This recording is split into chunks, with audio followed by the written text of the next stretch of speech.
జై శ్రీమన్నారాయణ. శ్రీమతే రామానుజాయ నమః.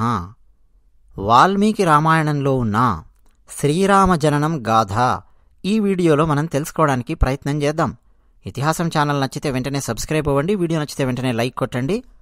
మీరేమనుకుంటున్నారో మీ అభిప్రాయాలను కామెంట్ సెక్షన్లో రాసి మాతో పంచుకోండి. అన్నట్టు కామెంట్ సెక్షన్లో వివరంగా కామెంట్ రాయలేని వారు కనీసం జై శ్రీరామని గాని జై సీతారామని గాని ఏదో ఒకటి రాసి రాముల వారిని గుర్తు చేసుకోవడానికి ప్రయత్నం చేయండి.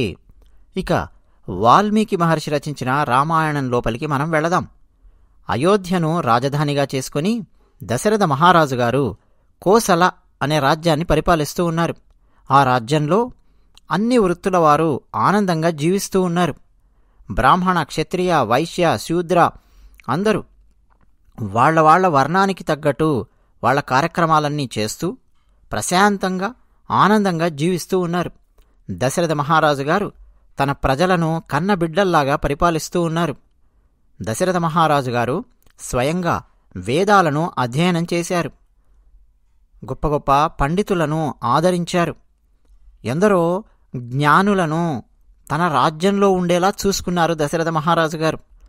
అయితే మనం ఏదో సినిమాలలో చూస్తూ ఉంటాం, దశరథ మహారాజు గారు ఏడుస్తూ ఉన్నట్టుగా. కేవలం అలాంటి దృశ్యాలు మాత్రమే మన మెదడులో నిక్షిప్తమై ఉంటాయి.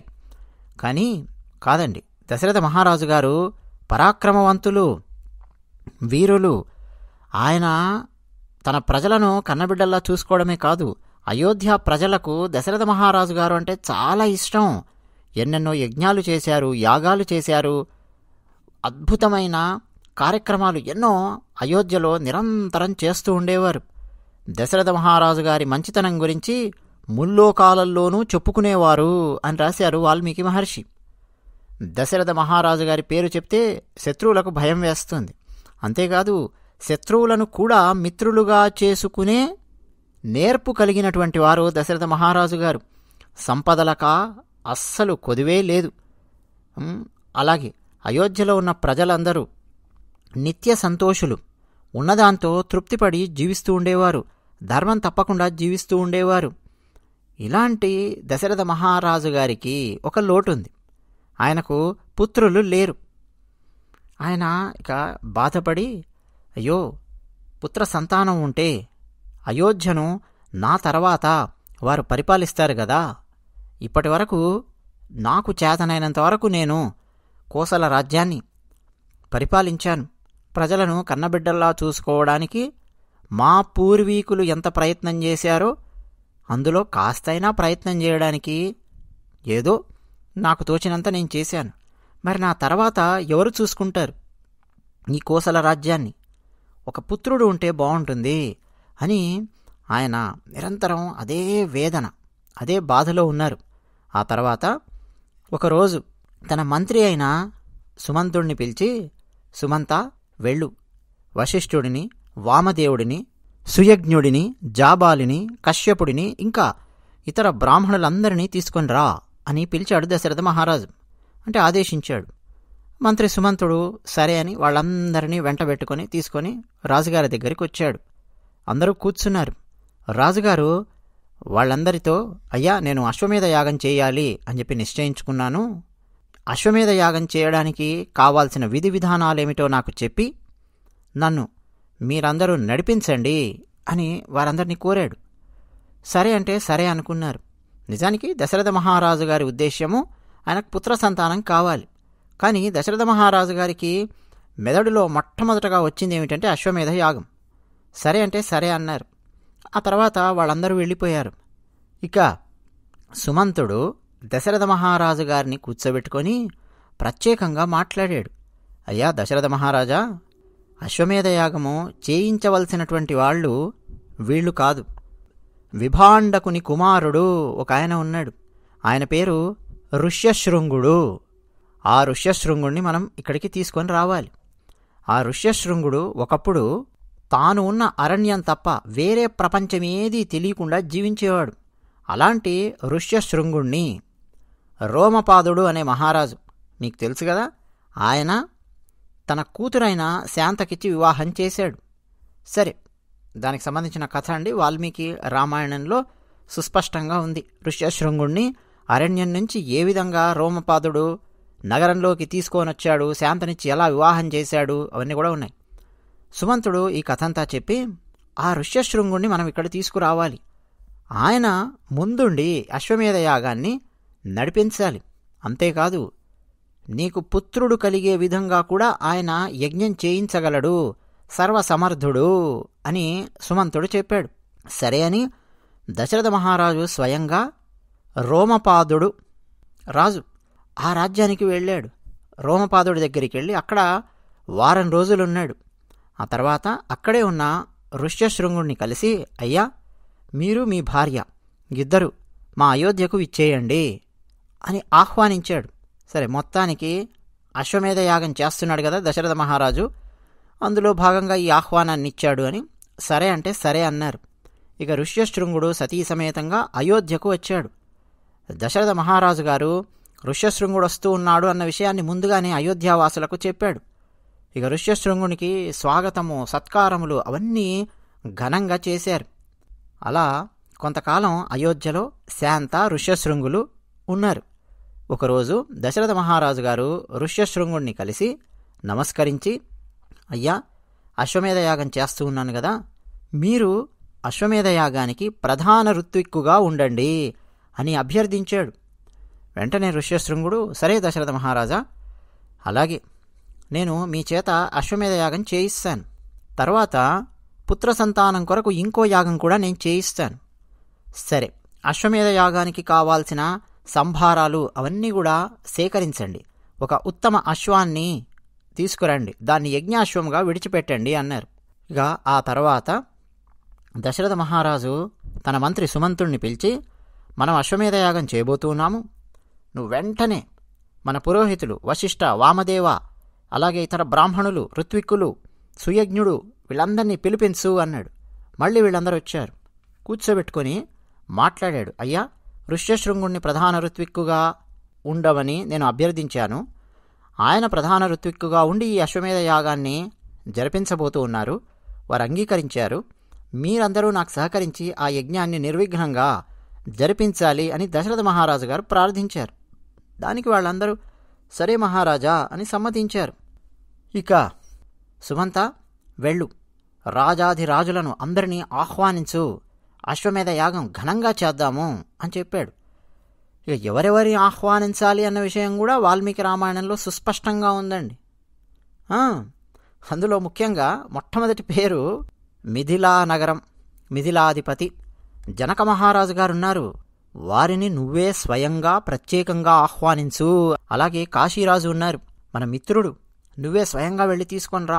కేకయ దేశాధిపతి కేకయ రాజుగారు, వారిని స్వయంగా ఆహ్వానించు. అలాగే అంగదేశాన్ని పరిపాలిస్తున్న రోమపాదుడు, వారిని సాదరంగా ఆహ్వానించు. తూర్పు దేశపు రాజులను, దక్షిణ దేశపు రాజులను, సింధు సౌరాష్ట్ర రాజులను నువ్వు ఆహ్వానించు. మన రాజ్యంతో ఎవరెవరికైతే స్నేహ సంబంధాలున్నాయో, మిత్ర రాజులు ఎవరెవరైతే ఉన్నారో ఆయా రాజ్యాలకు వెళ్ళి ఆ రాజులందరినీ వారి వారి సకుటుంబ సపరివార సమేతంగా అశ్వమేధ యాగానికి ఆహ్వానించు అని వశిష్ఠుడు సుమంతునికి చెప్పాడు.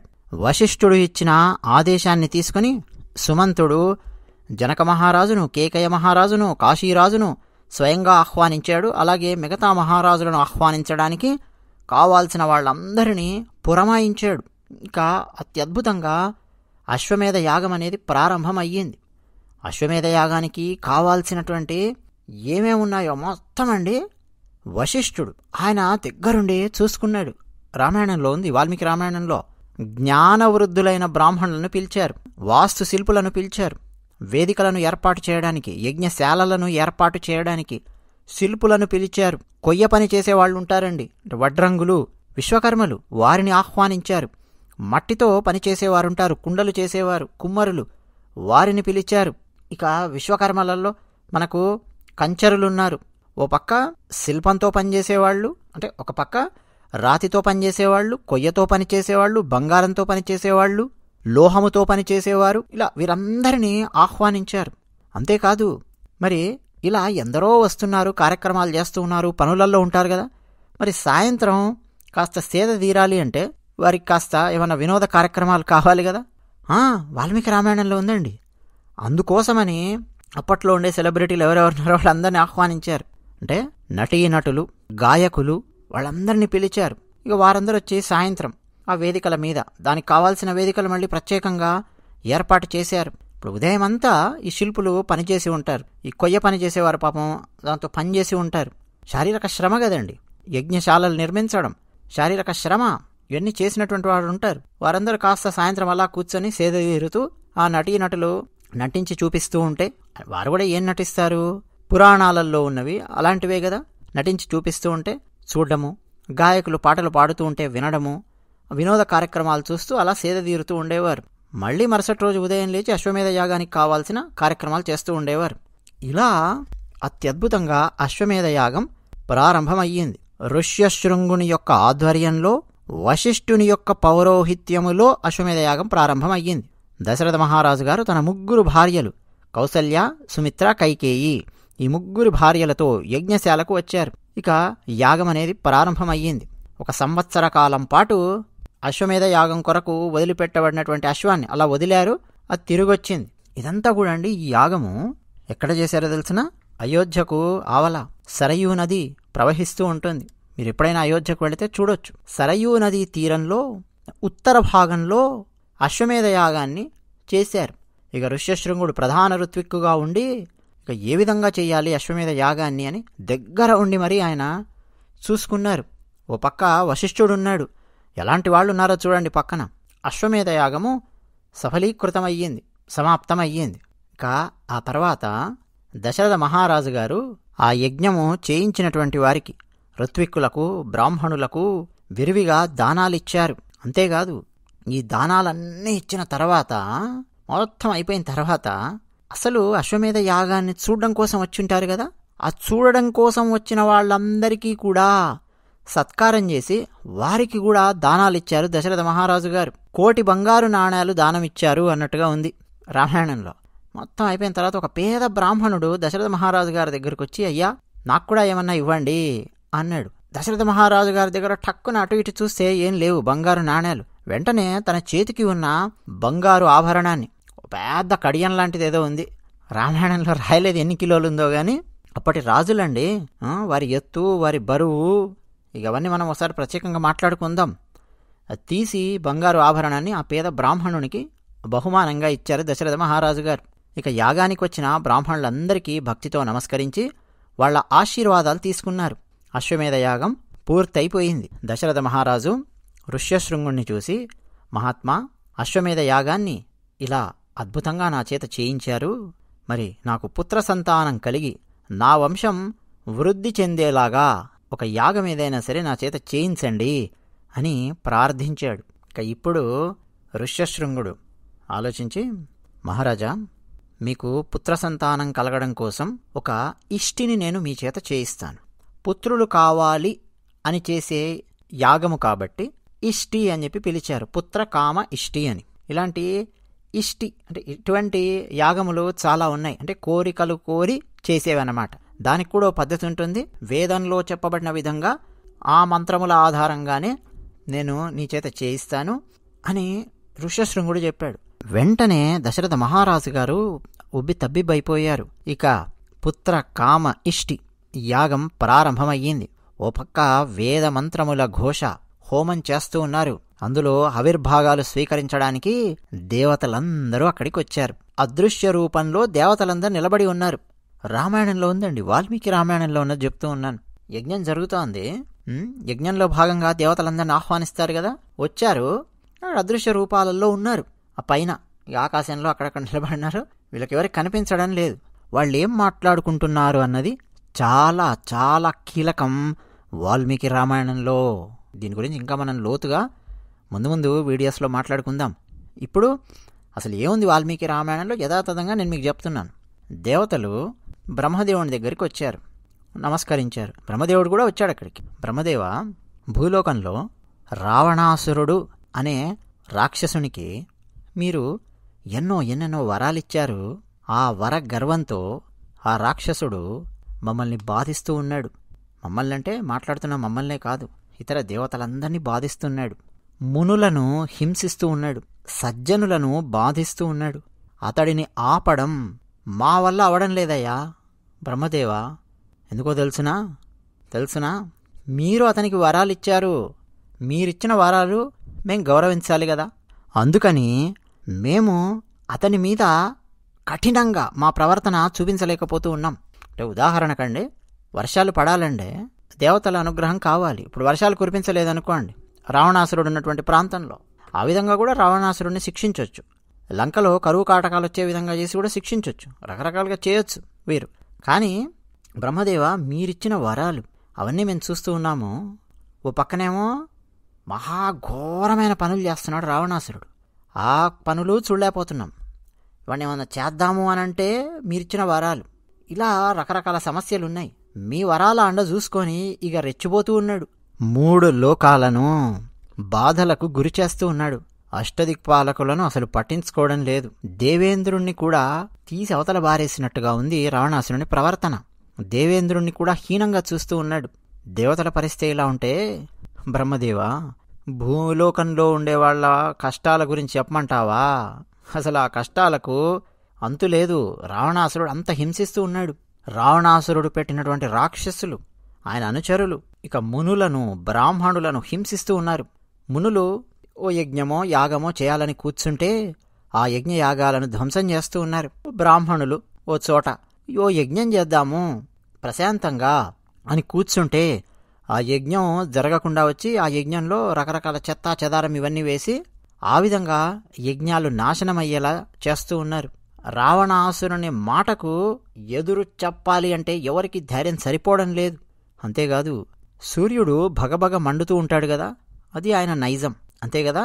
కానీ రావణాసురుడి దగ్గరికి వస్తే సూర్యుడు చల్లగా ఉండాలి అన్నట్టు శాసించాడు. వాయువు రావణాసురుని దగ్గర మెల్లగా వీచాలి. లంక సముద్రం ఉంది కదా, మామూలుగా సముద్రం అంటేనే అలలతో ఎగసి పడుతూ ఉంటుంది. కానీ రావణాసురుణ్ణి అల్లంత దూరం నుంచి చూడగానే దెబ్బకు తన అలలను వెనక్కి లాక్కుంటూ ఉన్నాడు సముద్రుడు. రావణాసురుని పేరు చెప్తే భయపడని వాళ్లు లేరు ముల్లోకాలలో. అలాంటి రావణాసురుణ్ణి సంహరించి ముల్లోకాలను రక్షించే ఉపాయం ఏదన్నా ఉంటే చూడండి కాస్త బ్రహ్మదేవా అని దేవతలు ప్రార్థనాపూర్వకంగా వినయపూర్వకంగా విన్నవించుకున్నారు. బ్రహ్మదేవుడు చిరునవ్వు నవ్వి, రావణాసురుణ్ణి చంపడానికి ఒక ఉపాయం ఉంది, సిద్ధంగా ఉంది. నేను ఇచ్చిన వరప్రభావం వల్ల మీరెవ్వరూ అతన్ని ఏం చేయలేరు, గాని మానవుని చేతిలో రావణాసురుని చావు తథ్యం. ఎందుకంటే అలాంటి వరాన్నిచ్చాను. రావణాసురుడు అసలు మనుషులను లెక్క చేయడు కదా. అసలు మనుషులు నా పేరు చెప్తేనే భయపడతారు, నన్ను చూడగానే భయపడి పారిపోతారు, ఇక నాతో యుద్ధం చేయడమా అని ఆ అహంకారంతో ఒక మనుషులు తప్ప మిగతా వాళ్ళు ఎవరి చేతుల్లో కూడా నేను మరణించకూడదు అన్నట్టు వరం కోరుకున్నాడు. అందువల్ల మనిషి చేతిలో అతను చావబోతూ ఉన్నాడు అని బ్రహ్మదేవుడు చెప్పాడు. మొత్తానికి దేవతలందరూ కాస్త సంతోషించారు. ఈలోపు శ్రీమన్నారాయణుడు అక్కడికి వచ్చాడు. దేవతలందరూ ఇప్పుడు ఆయన చుట్టూ చేరారు, నమస్కరించారు. శ్రీమన్నారాయణ, ముల్లోకాలను రక్షించండి, రావణాసురుడు అతి దారుణంగా ఉంది అతని ప్రవర్తన. ఇప్పుడే ఆ విషయమే బ్రహ్మదేవునితో మేము మాట్లాడుతూ ఉన్నాము. అదిగో శ్రీమన్నారాయణ చూస్తున్నారా, అయోధ్యకు రాజు దశరథ మహారాజు ఆయన పుత్రులు కావాలి అని పుత్ర కామేష్టి చేస్తూ ఉన్నారు, ఓ యాగం చేస్తూ ఉన్నారు. ఆయనకు 3 భార్యలున్నారు. నారాయణ, మీరు మా మీద కాస్త దయ చూపించండి, మీరే 4గా విడిపోండి. ఆయన 3 భార్యలకు 4 పుత్రులుగా మీరే జన్మించండి నారాయణ. బ్రహ్మదేవుడు ఇచ్చిన వరాలతో అహంకరించి రావణాసురుడు ముల్లోకాలలో ఉండే దేవతలను మునులను బ్రాహ్మణులను హింసిస్తూ ఉన్నాడు. రావణాసురుడి ఆగడాలు రోజురోజుకు పెరిగిపోతూ ఉన్నాయి. మీరే దశరథ మహారాజు గారి భార్యల కడుపున కుమారులలా జన్మించి రావణాసురుని సంహరించండి అని ప్రార్థించారు.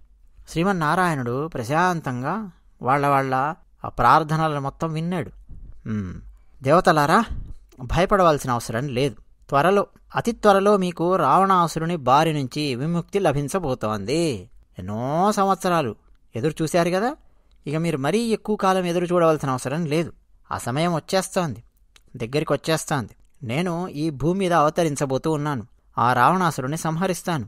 అంతేకాదు, 11,000 సంవత్సరాలు ఈ భూమండలాన్ని నేను పరిపాలిస్తాను, ధర్మాన్ని సంరక్షిస్తాను, వేద ధర్మాన్ని కాపాడతాను అని శ్రీమన్నారాయణుడు ప్రశాంతంగా పలికాడు.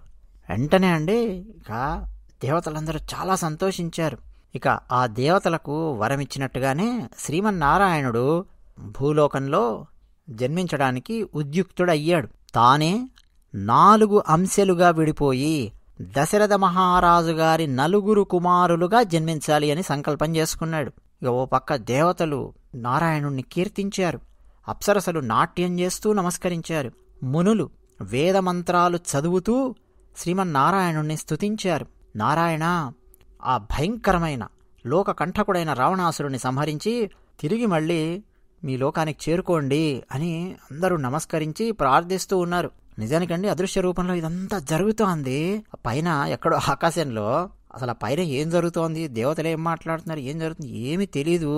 ఈ భూలోకంలో ఇష్టి చేస్తున్నటువంటి వీళ్లకు ఈ ఇష్టి ఇక్కడ నడుస్తూనే ఉంది, పైన అక్కడ దేవతలు వీళ్ళందరూ మాట్లాడుతూనే ఉన్నారు. ఇక శ్రీమన్నారాయణుడు ఇక ఏమీ తెలియని వాళ్ళలాగా, వాల్మీకి రామాయణంలో ఉంది, ఏమీ తెలియని వాళ్ళలాగా, సరే నేను మానవునిగా అవతారం ఎత్తుతాను, మరి లోకకంఠకుడైన రావణాసురుణ్ణి ఎలా సంహరించాలి, దానికి ఉపాయం ఏదన్నా ఉంటే చెప్పండి అని అడిగాడు శ్రీమన్నారాయణుడు.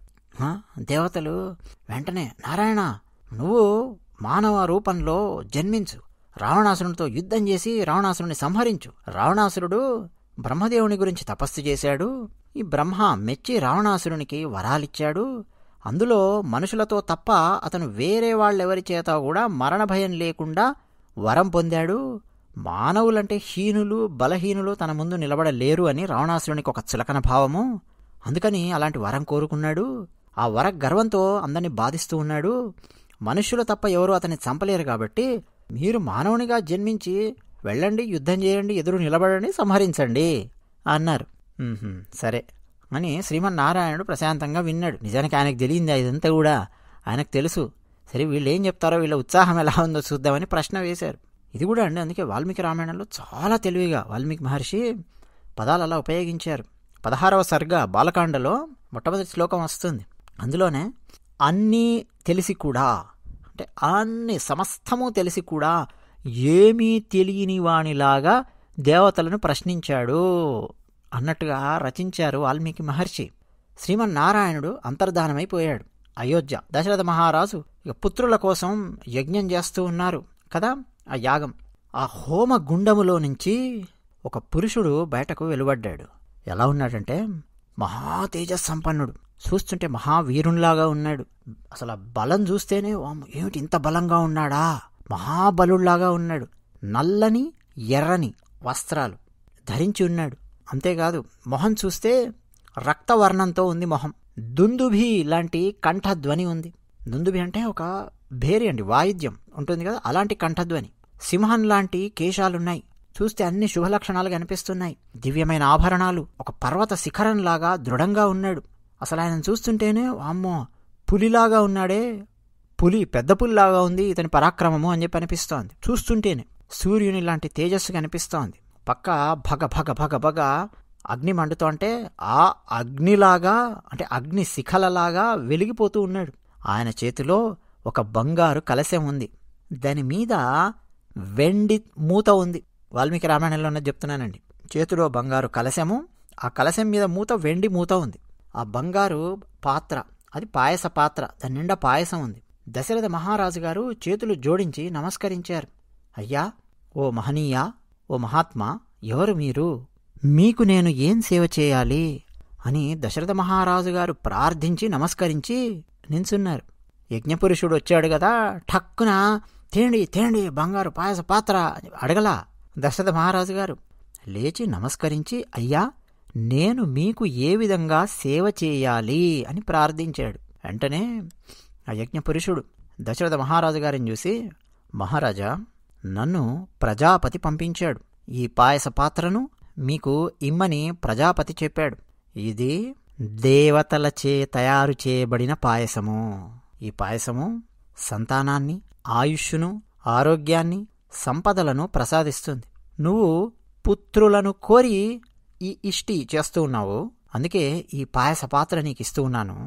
ఈ పాయసాన్ని నీ భార్యలకు ఇవ్వు, వారు ఈ పాయసాన్ని స్వీకరిస్తారు, నీకు తప్పకుండా పుత్ర సంతానం కలుగుతుంది అని పలికి ఆ దివ్యమైన పాయస పాత్రను దశరథ మహారాజు గారికి అందించాడు యజ్ఞపురుషుడు. దశరథ మహారాజు గారు నమస్కరించి భక్తితో శ్రద్ధతో ఆ పాయస పాత్రను జాగ్రత్తగా అందుకున్నారు. తర్వాత యజ్ఞపురుషునికి ప్రదక్షిణపూర్వకంగా నమస్కరించారు. ఆ తర్వాత యజ్ఞపురుషుడు అంతర్ధానమైపోయాడు. ఇప్పుడు దశరథ మహారాజు గారు సంతోషంతో ఆ పాయస పాత్రను తీసుకుని తన అంతఃపురంలోకి వెళ్ళారు. ఈ పాయసాన్ని ఎలా పంచారు అన్నది ఒక్కొక్క రామాయణంలో ఒక్కో విధంగా ఉంది. మనం ఎప్పుడైనా ప్రత్యేకంగా దాని గురించి చెప్పుకుందాము. ఒకరు పంచినట్టుగా పాయసాన్ని మరొకరు పంచలేదు. ఒకరు అంటే రామాయణాన్ని రచించినటువంటి మహనీయులు, రామాయణాన్ని రచించిన కవులు, పండితులు, జ్ఞానులు, వారి గురించి చెప్తూ ఉన్నాను. వాల్మీకి మహర్షి రామాయణంలో పంచినదే మనం నమ్మాలి, మనం దాన్నే స్వీకరించాలి. వాల్మీకి రామాయణమే మనకు శిరోధార్యం. ఆ తర్వాత చాలామంది చాలా రామాయణాలు రాశారు, ప్రక్షిప్తాలున్నాయి, ఎన్నెన్నో ఉన్నాయి. అవన్నీ మనం కొన్ని చదువుకొని ఆనందించాలి తప్ప వాల్మీకి రామాయణమే మనకు ప్రధానం. అలాగని అన్ని రామాయణాలను మనం కొట్టి పడేయలేం. అంటే నా ఉద్దేశ్యము వాటిని నమ్మండి, వాల్మీకి రామాయణాన్ని కాదు అని కాదు చెప్పడం. రామాయణాలలో కొన్ని రామాయణాలు మనం చదువుతుంటే మనకు ఆనందం కలుగుతుంది, ఆహ్లాదం కలుగుతుంది. రాముని యొక్క విలువను ఎక్కడా తగ్గించకుండా ఆ విలువ పెరిగేలాగా రామాయణాన్ని రచించినటువంటి మహనీయులు కూడా ఉన్నారు. గోన బుద్ధారెడ్డి గారు రంగనాథ రామాయణం, మొల్ల రామాయణంలో వాల్మీకి రామాయణంతో పోల్చితే చాలా డీవియేషన్ కనిపిస్తుంది. సరే, అలాగే తులసి రామాయణం, మనం తులసి రామాయణం కనిపిస్తే తీసి వెంటనే తల మీద పెట్టుకోవాలి. అంతటి అద్భుతమైన గ్రంథం అండి రామచరితమానస్. ఉత్తర భారతదేశంలో ఎంతమంది ప్రతిరోజు పఠిస్తూ ఉంటారో ఇక మనం చెప్పలేం. ఎప్పుడైనా అయోధ్యకు వెళ్ళినప్పుడు చూడండి, వారణాసి వెళ్ళినప్పుడు చూడండి, అలహాబాదులో చూడండి. తులసి రామాయణం. తమిళంలో కంబరామాయణం, పశ్చిమ బెంగాల్లో కృత్తివాస్ రామాయణం, మహారాష్ట్ర ఏకనాథ రామాయణం. కొందరు మహనీయులు ఉన్నారండి, రామాయణాన్ని భక్తిపూర్వకంగా రచించినటువంటి వారు ఉన్నారు. వారి పేర్లు ఎందుకు చెప్పానంటే, వాల్మీకి మహర్షి రామాయణంలో దశరథ మహారాజు గారు పాయసాన్ని తన భార్యలకు ఎలాగైతే పంచారో అలా పంచలేదు వేరే వేరే రామాయణాలలో. వాల్మీకి మహర్షి రచించిన రామాయణంలో ఎలా పంచారు పాయసాన్ని అంటే, ముందు సగభాగాన్ని కౌశల్యకి ఇచ్చాడు దశరథుడు. అంటే ఉన్న పాయసంలో 50% పాయసాన్ని కౌశల్యకి ఇచ్చేసాడు. పెద్ద భాగం, సింహభాగం అందం అయిపోయిందా. ఇప్పుడు 50% మిగిలింది కదా, ఆ మిగిలిన పాయసంలో మళ్ళీ సగభాగం చేశాడు. అంటే మొత్తం పాయసంలో చూస్తే ఇప్పుడు 25% 25% ఉంది అక్కడ కదా. అంటే మిగిలిన 50% పాయసాన్ని 2 భాగాలుగా చేసి ఒక భాగాన్ని ముందుగా సుమిత్రకి ఇచ్చాడు. ఆ తర్వాత మళ్ళీ పాయసం మిగిలి ఉంది కదా, దాన్ని మళ్ళీ 2 భాగాలుగా చేశాడు. అంటే ఆ 25%ని 2 భాగాలుగా చేశాడు. 12.5%, 12.5% శాతంలో చూస్తే. భాగాలుగా చూస్తే 1/8 వంతు 1/8 వంతు 2 భాగాలు మిగిలాయి. ఇప్పుడు అందులో ఒక భాగాన్ని, చిన్న భాగాన్ని కైకేయికి ఇచ్చాడు దశరథుడు. అయిపోయిందా. ఇప్పుడు మళ్ళీ పాయసం మిగిలి ఉంది కదా 1/8 వంతు, ఆ మిగిలిన పాయసాన్ని తీసి మళ్ళీ సుమిత్రకి ఇచ్చాడు. అర్థమైందండి. పాయస పాత్ర ఉందండి, అందులో ముందుగా సగానికి సగం తీసి కౌశల్యకి ఇచ్చాడు. అయిపోయిందా సగం. ఇప్పుడు సగం మిగిలింది. ఈ సగం పాయసాన్ని 2 భాగాలుగా చేశాడు. చేశాక అందులో ఒక భాగాన్ని తీసి సుమిత్రకి ఇచ్చాడు. అయిపోయిందా. సగం మిగిలింది కదా. ఇప్పుడు ఏది రెండోసారి సగం సగం విభజించిన దాంట్లో మిగిలింది. అంటే యజ్ఞపురుషుడు తెచ్చిన దాంట్లో ఇప్పుడు 1/4 వంతు పాయసం మాత్రమే మిగిలింది. దాన్ని మళ్ళీ 2 భాగాలు చేశాడు. చేసి ఒక భాగాన్ని కైకేయికి ఇచ్చాడు, మిగిలినటువంటి భాగాన్ని ఆలోచించి మళ్ళీ సుమిత్రకి ఇచ్చాడు. ఇది వాల్మీకి మహర్షి రామాయణంలో జరిగినటువంటి పంపకం. తులసీదాస్ వేరే రకంగా పంచాడు, కంబన్ వేరే రకంగా పంచాడు, ఏకనాథ్ రామాయణం వారు వేరే రకంగా పంచారు. కొన్ని రామాయణాలలో అయితే ముగ్గురికి సమానంగా పంచారు. కొన్ని రామాయణాలలో కౌసల్య, సుమిత్ర, కైకేయికి సమానంగా పంచిన తర్వాత సుమిత్రకు తన భాగంలో నుంచి కొంత తీసి కౌసల్య ఇవ్వడము, తన భాగంలోంచి కొంత తీసి కైకేయి ఇవ్వడం, ఇలాంటిది మనం చూడొచ్చు. అసలు ఒక రామాయణంలో అయితే ఏకంగా కొంత పాయసాన్ని తీసి అంజనాదేవికి కూడా పంచారు. అంటే ఆంజనేయ స్వామి వారు కూడా ఈ పాయసం యొక్క ప్రభావంతోనే జన్మించారు అన్నట్టుగా అలా పంచారు. తర్వాత వచ్చినటువంటి రామాయణాలలో ఇలా చాలా చాలా ఉన్నాయి. సరే, మొత్తానికి ఈ పాయసాన్ని ఆ 3 భార్యలు స్వీకరించారు. అయితే పంపకంలో కొంచెం ఎక్కువ కొంచెం తక్కువ వచ్చింది కదా. చూస్తే వాల్మీకి రామాయణంలో సమానంగా రాలేదు కదా. మరి సమానంగా రాలేదు అని చెప్పి ఏమన్నా గొడవలు పడ్డారు ఈ భార్యలు అనుకుంటున్నారా? ఏమీ లేదండి, గొడవ లేదు, ఏమీ లేదు. పైగా భర్తతో యుద్ధం చేయడం, భర్తతో వాదించడం, నాకెందుకు ఇచ్చావు పాయసం, నాకు ఇంతెందుకు ఇచ్చావు, నేను ముందు పెళ్లి చేసుకున్నాను, నేను ఎక్కువ తెచ్చాను కట్నము, అంతేలేండి, ఎప్పుడూ మీరు పెద్ద భార్యకే ఎక్కువగా ఇస్తారు, నాకు తక్కువగా ఇస్తారు, ఈ గొడవలు ఈ అసలు ఏమీ లేవండి. ప్రశాంతంగా భర్త ఇచ్చాడు, తీసుకున్నారు, ఆ పాయసాన్ని వారు ఆరగించారు. తమకు పుత్ర సంతానం కలగబోతోంది, అదే చాలు మాకు అనుకున్నారు. ఇక కాలక్రమేణా కౌసల్య, సుమిత్ర, కైకేయి వీరు గర్భాలు ధరించారు, గర్భవతులు అయ్యారు. ఇక దశరథ మహారాజు గారి ఆనందం పట్టలేం. ఇక శ్రీమన్నారాయణుని యొక్క ఆజ్ఞ మేరకు అని చెప్పి అనుకోవచ్చు మనము. బ్రహ్మదేవుడు దేవతలందరినీ పిలిచాడు, అందరినీ నించోబెట్టాడు. చెప్పండి బ్రహ్మదేవ, ఏం చేయాలి అన్నారు. ఏం లేదు నాయన, శ్రీమన్నారాయణుడు ఇక రావణ సంహారం కోసం మానవ రూపంలో జన్మించబోతూ ఉన్నాడు.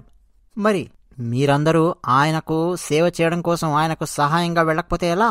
మీరందరూ మీ అంశలతో అత్యంత బలవంతులైన వాళ్లను, కామరూపులైనటువంటి వాళ్లను సృష్టించండి, అంటే మీ పుత్రులుగా సృష్టించండి మీ అంశలతో. అలా మీరు సృష్టించబోయే వాళ్లకు రకరకాల మాయలు తెలిసి ఉండాలి, శూరులుగా ఉండాలి, వాయువేగంతో ప్రయాణించగలే సామర్థ్యం ఉండాలి. మరి శ్రీమన్నారాయణునితో కలిసి వీళ్ళందరూ పనిచేస్తారు కాబట్టి, ఆయనకు సేవ చేస్తారు కాబట్టి, ఆ శ్రీమన్నారాయణుని సామర్థ్యాన్ని తట్టుకోగలిగే పరాక్రమం ఉండాలి వాళ్ళ దగ్గర కూడా. తట్టుకోగలిగే అంటే వీరితో యుద్ధం చేయడు, కానీ నారాయణుడు వీరి పక్కన ఉన్నాడు అంటే మరి వీరు యుద్ధం చేయడానికి వెళితే ఏ స్థాయిలో పరాక్రమం ఉండాలి? ఆయన దండు అంటే ఎలా ఉండాలి? అలాంటి పరాక్రమవంతులను సృష్టించండి. అంతేకాదు నీతిమంతులై ఉండేలాగా సృష్టించండి. అసలు ఎవరి చేతగాని, ఏ ఆయుధం చేతగాని అంత సులభంగా వాళ్ళకు మరణం రాకూడదు. అలాంటి వీరులను సృష్టించండి. సర్వ అస్త్ర సంపన్నులు అయ్యి ఉండే విధంగా సృష్టించండి. అలాంటి పుత్రులను మీరు అప్సరసలయందు, గంధర్వ స్త్రీలయందు సృష్టించండి. అయితే వారందరూ వానరులై ఉండాలి, ఆ పుట్టబోయేవారు వానరులు. అంతేకాదు ఇంతకుముందు జాంబవంతుడు అనే ఒక వృక్షరాజు, వృక్షశ్రేష్ఠుడు, నేను ఆవులించినప్పుడు నా నోట్లో నుంచి అలా ఆయన పుట్టుకొని వచ్చాడు జాంబవంతుడు. ఆ జాంబవంతుడు కూడా వీళ్ళందరితో కలుస్తాడు. ఆయన మేధస్సును కూడా కలిపి వీళ్ళందరికీ ఇచ్చి ఏ విధంగా ముందుకు నడవాలో జాంబవంతుడు కూడా పక్కనే ఉండి వీళ్ళందరికీ మంచి సలహాలు ఇస్తాడు. సృష్టించండి అని బ్రహ్మదేవుడు ఆజ్ఞాపించాడు. సరే అని దేవతలందరూ తమ తమ అంశలతో వానరులను సృష్టించారు. దేవేంద్రుని అంశతో వాలి జన్మించాడు, సూర్యుని అంశతో సుగ్రీవుడు, బృహస్పతి అంశతో తారుడు, కుబేరుని అంశతో గంధమాదనుడు, వీళ్ళందరూ వానరులండి. అగ్ని అంశతో నీలుడు, అశ్వినీ దేవతల అంశలతో మైందుడు, ద్వివిధుడు, వరుణుని అంశతో సుషేణుడు, పర్జన్యుని అంశతో శరభుడు, వాయుదేవుని అంశతో హనుమంతుడు, ఇలా ఎందరెందరో దేవతల అంశలతో ఇక ఎన్నంటే లెక్కలేనంతమంది వానరులు సృష్టించబడ్డారు. వీళ్ళందరండి కామరూపులు, బలాఢ్యులు. ఏ వానరులు ఏ దేవతల అంశలతో జన్మించారో ఆయా వానరులకు ఆయా దేవతల యొక్క శక్తులు, బల పరాక్రమాలు సహజంగానే సంక్రమించాయి. వాళ్ళు తమ ఆయుధాలుగా శిలలను ఉపయోగిస్తారు, వృక్షాలను, వారి గోళ్లనే ఆయుధాలుగా ఉపయోగించి ముందుకు దూకి యుద్ధం చేయగలరు. వారి దంతాలను కూడా ఆయుధాలుగా ఉపయోగిస్తారు. వీళ్ళందరూ వృక్ష పర్వతం మీద నివసించే విధంగా మొత్తం సిద్ధం చేసి పెట్టారు కార్యక్రమం. ఇదంతా కూడా శ్రీమన్నారాయణుడు రాకముందే. ఇక ఆ వానరులందరూ తమ తమ నాయకులుగా వాలి, సుగ్రీవుడు, నలుడు, నీలుడు, హనుమంతుడు వీళ్ళందరినీ పెట్టుకుని వాళ్ళని సేవిస్తూ వారి ఆజ్ఞానుసారం వారి అడుగుజాడల్లో నడుస్తూ జీవిస్తూ ఉన్నారు. ఇక ఎంతో బలం కలిగినటువంటి వాలి తన భుజ బల పరాక్రమంతో వానరులందరినీ రక్షిస్తూ ఉన్నాడు. దేవతలందరికీ రాజెవరండి? దేవేంద్రుడు. దేవేంద్రుని అంశతో జన్మించాడు వాలి. ఇక్కడ దేవేంద్రుని కుమారుడైన వాలి రాజుగా ఉన్నాడు వానరులకు. ఇక వానరులు ఒకచోట కాదండి, భూమి మొత్తం నిండిపోయారు, ఆక్రమించి ఉన్నారు. ఎక్కడ ఏ కొండల మీద ఎక్కడెక్కడ చూసినా రకరకాల రూపాలలో, రకరకాల కొండల మీద, రకరకాల ప్రాంతాలలో వానరులు. ఇక శ్రీమన్నారాయణుడు మానవునిగా అవతరించిన తర్వాత ఆయనకు సేవ చేయడానికి, ఆయనకు సహాయం చేయడానికి సృష్టించబడ్డారు వీళ్ళందరూ కూడా. ఇది మొత్తం అండి బాలకాండ 17వ సర్గలో ఉంటుంది. శ్రీరాముడు వాల్మీకి రామాయణం బాలకాండలోని 18వ సర్గలో జన్మించాడు. ఎందుకు ఇన్ఫర్మేషన్ ఇస్తున్నాను మీకంటే, మీరు ఎప్పుడైనా సరే రామాయణాన్ని అధ్యయనం చేస్తే, వాల్మీకి రామాయణాన్ని ఆ శ్లోకాలను మీరు ఎప్పుడైనా సరే పఠిస్తూ ఉంటే తెలియడం కోసం అని చెప్తూ ఉన్నాను. మొత్తానికి దశరథ మహారాజు గారు ఎప్పుడు పుత్రులు జన్మిస్తారా అని ఎదురు చూస్తూ ఉన్నారు. ఇక ఋష్యశృంగుడు, ఆయన భార్య శాంత, అలాగే అంగదేశపు రాజు రోమపాదునితో కలిసి దశరథ మహారాజు గారి దగ్గర సెలవు తీసుకుని వారు వెళ్ళిపోయారు. ఇక గడియలు దగ్గరికి వచ్చేశాయి. అసలు కౌసల్య శ్రీరాముడు గర్భంలో ఉన్నప్పుడు ఆమె ఏ విధంగా ఉన్నది అన్నది వాల్మీకి రామాయణంలో కంటే వేరే వేరే రామాయణాలలో వర్ణించినటువంటి మహనీయులు, పండితులు చాలామంది ఉన్నారు. అంటే ఎక్కడ వాల్మీకి రామాయణం యొక్క ఆ కథకు దెబ్బ తగలకుండా, వాల్మీకి రామాయణం యొక్క విలువ ఎక్కడ పడిపోకుండా తిరిగి రామాయణాన్ని రచిస్తూ వారి వారి ఆనందాన్ని పంచుకుంటూ రచించినటువంటి వారు చాలామంది ఉన్నారు. అసలు కౌసల్య ఏ విధంగా ఉంది రాముడు గర్భంలో ఉన్నప్పుడు, కొన్ని రామాయణాలు మనం చూద్దాం ముందు ఎప్పుడన్నా. ఇక వచ్చిందండి చైత్రమాసం, వసంత ఋతువు, పునర్వసు నక్షత్రం, నవమి తిథి, 5 గ్రహాలు ఉచ్చస్థానంలో ఉన్నాయి, కర్కాటక లగ్నం, కౌసల్యాదేవి గర్భంలో ఉన్నటువంటి ఆ బాలుడు శ్రీమన్నారాయణుడు, సర్వ లక్షణాలతో ఉన్నటువంటి బాలుడు, సకల లోకాలతో పూజలు అందుకోవడానికి సిద్ధమై విష్ణువు యొక్క మొట్టమొదటి అంశతో ఇక్ష్వాకు వంశాన్ని వర్ధిల్లజేయడానికి, రావణాసురుణ్ణి సంహరించడానికి, మనందరినీ తరింపజేయడానికి బాలుడు జన్మించాడు. ఆయన పేరు రాముడు. రామ రమయతి ఇతి రామ. అసలు రమించుట అంటే ఆనందించుట, ఆనందింపజేస్తాడు.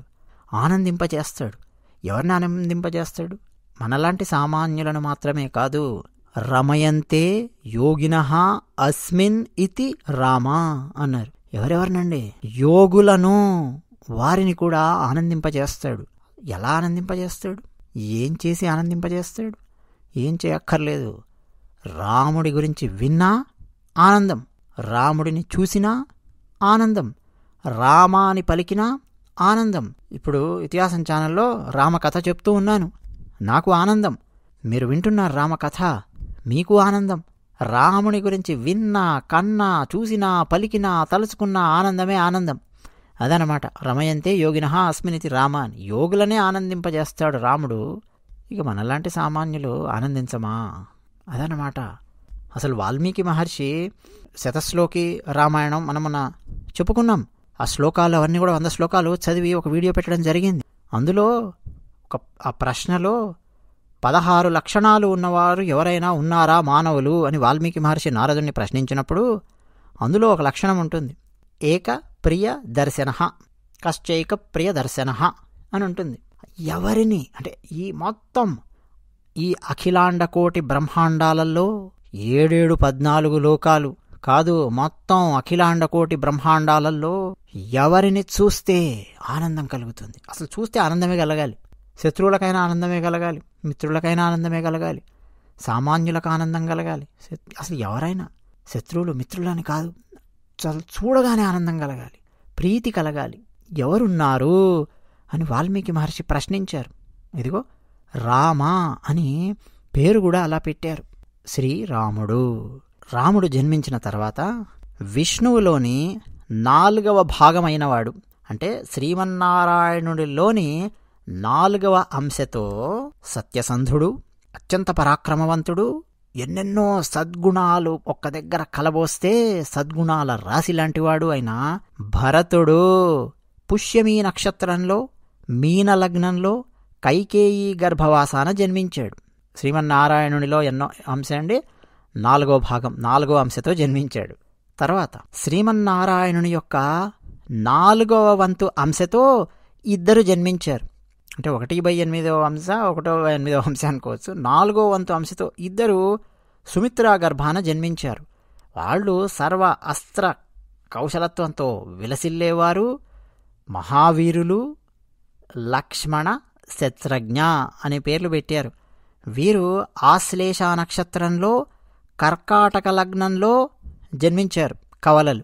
ఇలా దశరథ మహారాజు గారికి 3 భార్యల యందు 4 కుమారులు రామ, భరత, లక్ష్మణ, శత్రుఘ్న జన్మించారు.